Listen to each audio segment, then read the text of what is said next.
And a very good morning to you. It is Thursday morning. It is the 17th of February and the year 2022. And this is your friend Angus Buchan with a thought for the day. We go straight to the last book in the Bible, the book of Revelation, chapter 16, and I am reading verse 15. And Jesus said, "Behold, I am coming as a thief. Blessed is he who watches and keeps his garments, lest he walk naked and they see his shame." The early bird always catches the worm. You know, my wife always says to me, it's just as easy to be early as it is to be late.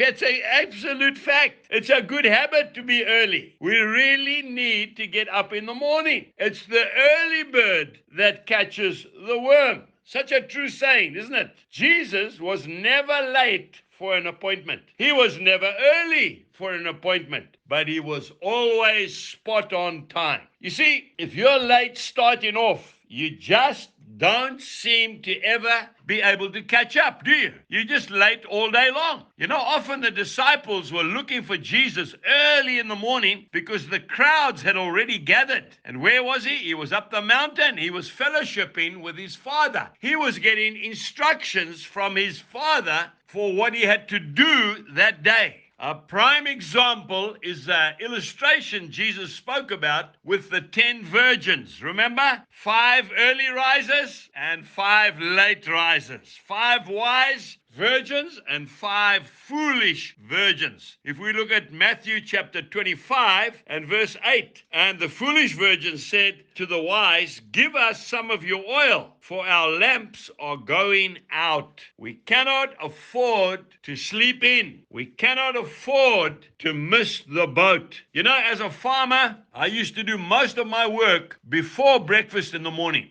That's right. We had a late breakfast every morning, Jill and I, 9 o'clock. But, you know, we were up well before the sun came up. And we had most of our work already running smoothly. The tractors were working in the field. The cows had been milked. That's right.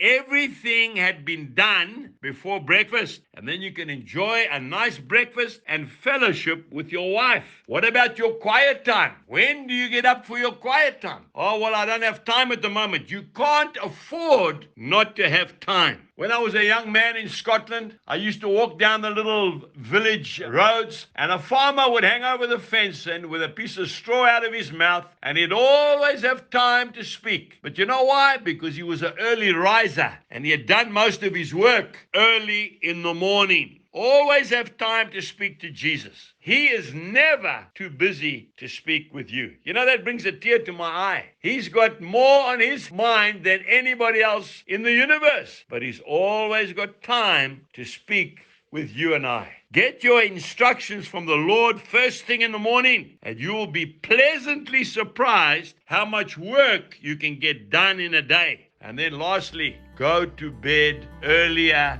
in the evening. Jesus bless you. Have a wonderful day. Goodbye.